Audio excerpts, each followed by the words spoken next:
घने जंगल के किनारे एक पुराना पीपल का पेड़ था। उसी पेड़ की सबसे ऊंची डाल पर एक छोटी सी चिड़िया रहती थी। उसका नाम था मीरा। मीरा बहुत छोटी थी, लेकिन उसका दिल बहुत बड़ा था। हर सुबह जब सूरज निकलता, मीरा मीठा गाना गाती। उसकी आवाज इतनी प्यारी थी कि जंगल के जानवर रुककर सुनते। लेकिन मीरा के दिल में एक खालीपन था, वह अकेली थी। मीरा की माँ बहुत समय पहले एक तूफान में उड़ गई थी। उस दिन से मीरा अकेली ही रह रही थी। जब भी तेज हवा चलती, वह कांप जाती। जब भी बारिश होती, वह माँ को याद करके रोने लगती। वह आसमान की ओर देखकर पूछती, माँ तुम कहाँ हो? जंगल में बाकी चिड़िया थीं, लेकिन सब अपने अपने झुंड में रहती थीं। कुछ चिड़िया मीरा से कहती, तू बहुत कमजोर है, तू दूर तक उड़ नहीं सकती। मीरा चुप रह जाती। उसे पता था उसके पंख छोटे हैं, लेकिन सपने बहुत बड़े।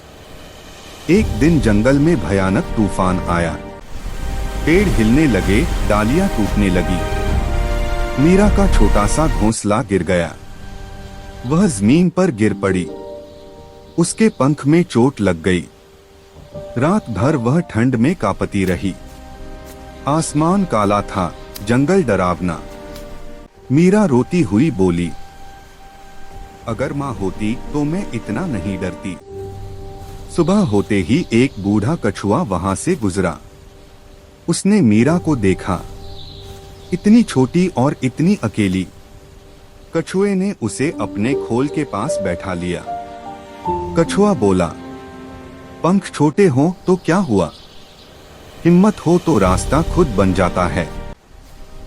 मीरा ने पहली बार किसी की बात ध्यान से सुनी। कई दिन तक मीरा उड़ नहीं पाई। वह कछुए से बातें करती रही।